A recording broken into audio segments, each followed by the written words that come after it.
Redemption in the Land of Ice. The wind howled across the Icelandic plains, a relentless, icy beast that mirrored the frigid depths of Erik Johansson's soul. A wealthy European merchant, he had built his empire on a foundation of ruthlessness, his ambition a relentless, icy glacier that crushed all obstacles in its path. Compassion, a word foreign to his lexicon, was a weakness to be discarded, a hindrance to his pursuit of wealth. Iceland, with its stark beauty and its people struggling against the unforgiving elements, was merely a backdrop to his insatiable greed. He saw the land not for its ethereal beauty but for its potential, a treasure trove of rare gems, each one a jewel in the crown of his burgeoning empire. Yet, amidst the icy expanse, Erik remained blind to the human cost of his greed, his heart hardened by years of self-serving ambition. How often do we ignore the pain of others, choosing the path of convenience over the road less traveled? We blind ourselves to the suffering that surrounds us, prioritizing our own desires above the needs of those less fortunate. But what if the weight of our indifference begins to chip away at our own humanity? Stay tuned to see what unfolds for Erik Johansson, and share your thoughts in the comments below. His visits were frequent, yet he remained an outsider, a predator stalking his prey, indifferent to the suffering of the people whose lives were intertwined with the very land he sought to exploit. He reveled in his power, his wealth a shield against the vulnerability that threatened to awaken the long-dormant embers of empathy within him. The icy winds of Iceland seemed to whisper warnings, but Erik, deaf to their pleas, pressed on, his heart as cold and calculating as the glacial peaks that pierced the sky. Each transaction he made brought him closer to his goal, yet further away from his humanity, as if the land itself sought to warn him of the perilous path he tread. The morning air was a biting assault, each snowflake a tiny, icy dagger against Erik's face. He navigated the narrow, snow-packed streets of the village, his boots crunching on the frozen ground, a stark contrast to the silence of the windswept landscape. The scene that unfolded before him was a jarring intrusion into the tranquility of the morning. A young woman, her face pale and drawn, stood trembling in the center of the town square, her golden hair, matted with snow, framing a face etched with terror. Hilda, bound and accused of theft, was a caged bird, her vibrant spirit crushed beneath the weight of the villagers' scorn. The air crackled with their accusations, a venomous chorus of whispers and condemnations. Her accuser, a hulking figure with eyes like chips of flint, loomed over her, his voice a thunderous roar demanding justice. Hilda's gaze, filled with a mixture of despair and defiance, met Erik's. A jolt, unexpected and jarring, surged through him. It was as if a dormant volcano within him had begun to stir, threatening to erupt with emotions he had long buried beneath layers of indifference. The icy facade he had meticulously constructed began to crumble, revealing the flicker of a long-forgotten humanity. For the first time in years, he felt the pangs of doubt, the stirrings of something beyond self-interest. Later, driven by a morbid curiosity that gnawed at him, Erik sought out the accuser, a man whose gruff exterior masked a chilling cruelty. The man, Hilda's stepfather, recounted her crimes with a chilling detachment, savoring every word like a bitter feast. He painted a picture of an ungrateful orphan, a viper in his household, repaid his kindness with deceit and betrayal. Erik listened, his face impassive, but a cold dread began to seep into his bones. Hilda's frailty, the haunted look in her eyes, spoke of a life shattered by something far more sinister than petty theft. The man's casual cruelty, his relish in her suffering, sent a shiver down Erik's spine. He tried to dismiss it, to focus on his business dealings, to bury the unsettling image of Hilda's despair beneath the weight of his own ambitions. But the image lingered, a persistent thorn in his side, a constant reminder of the darkness that lurked beneath the surface of this seemingly idyllic village. The icy landscape seemed to mirror the coldness within his own soul, a chilling reflection of the man he had become, a man who had traded his humanity for the pursuit of wealth. Each step Eric took through the village now felt heavier, as if the earth itself resisted his presence, urging him to confront the truths he had long ignored. Eric couldn't shake off the unsettling image of Hilda, her face etched with a mixture of fear and defiance. He delved deeper, his inquiries leading him to a horrifying truth. Hilda, a mere child, had been a prisoner in her own home, subjected to years of abuse and torment at the hands of her stepfather. When she finally dared to speak out, her cries for help were met with a chilling silence. The man, wielding his influence like a weapon, twisted the truth, poisoning the minds of the villagers against her. Branded a liar and a thief, Hilda was cast out, her life shattered beyond repair. Eric, hardened by years of self-serving ambition, felt a tremor of unease. The icy walls around his heart began to crack, revealing a chasm of emptiness he had long ignored. The world he had built, a world of wealth and power, now felt hollow, a gilded cage devoid of meaning. He had traded his humanity for the pursuit of wealth, and the price, he realized with a chilling clarity, was far greater than he could have ever imagined.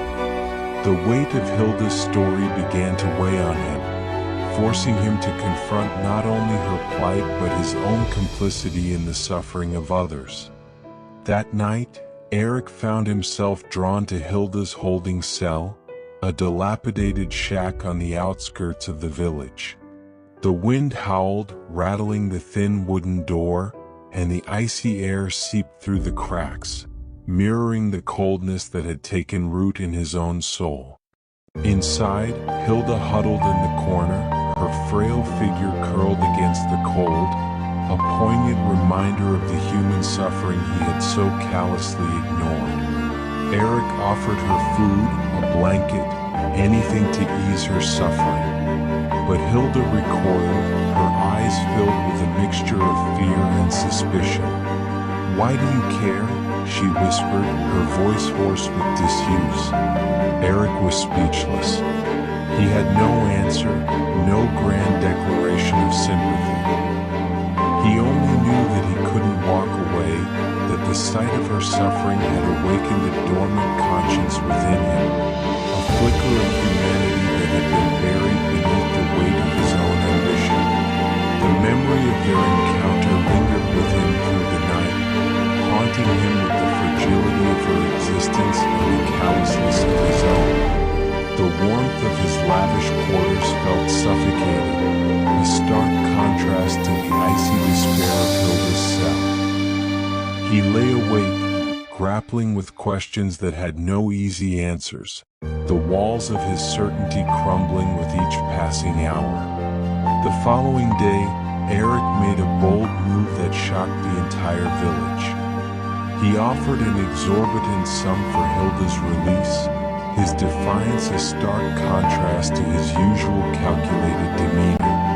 The villagers, outraged by his interference, muttered amongst themselves, their eyes filled with suspicion. They saw him not as a savior, but as an outsider meddling in their affairs, a threat to the fragile order of their small community.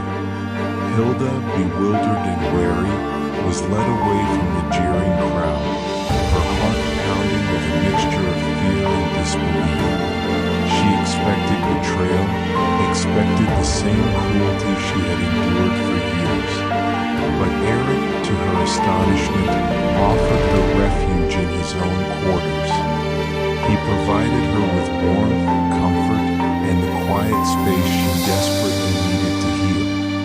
Days turned into weeks, and Eric, to his own surprise, found himself drawn to her. He listened patiently as she began to open up, sharing fragments of her harrowing past, voice trembling with each painful confession. He witnessed the resilience of the human spirit, the strength it took to survive unimaginable pain, and his own heart, long frozen by indifference, began to thaw. Her stories painted a vivid picture of her struggles, her courage, and her unyielding will to survive despite the odds stacked against her. As Hilda's trust in him grew, Eric was confronted with the stark contrast between her life of unimaginable suffering and his own life of privilege. He had always believed that wealth equated to happiness, but now, faced with the reality of Hilda's pain, he realized the emptiness of his own pursuits. Her resilience, her unwavering spirit despite the horrors she had endured, moved him deeply. He began to see his fortune not as a symbol of his success, but as a tool for justice, a means to right the wrongs that had been inflicted upon her. The icy grip of greed began to loosen its hold on his heart, and in its place, a new emotion bloomed, a tender affection that surprised him with its intensity. He realized that his feelings for Hilda were more than mere pity. They were a profound love, a love born from witnessing her strength and enduring her pain, a love that had the power to thaw the icy wasteland that had become his soul. Do you believe love has the power to thaw even the coldest of hearts? That it can melt the ice of indifference and awaken the compassion we often bury deep within ourselves? This is a tale of redemption, a testament to the enduring power of the human spirit. If this story resonates with you, please like and share it with someone who needs a reminder of hope.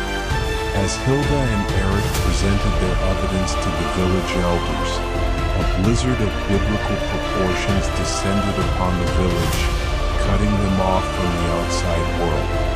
The storm, both literal and metaphorical, intensified the tension in the village hall.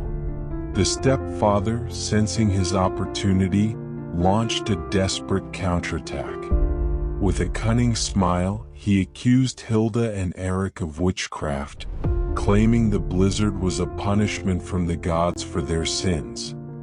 His words, laced with malice, found fertile ground among the frightened villagers. Eric stood his ground, his voice calm but firm, presenting undeniable evidence of the stepfather's crimes.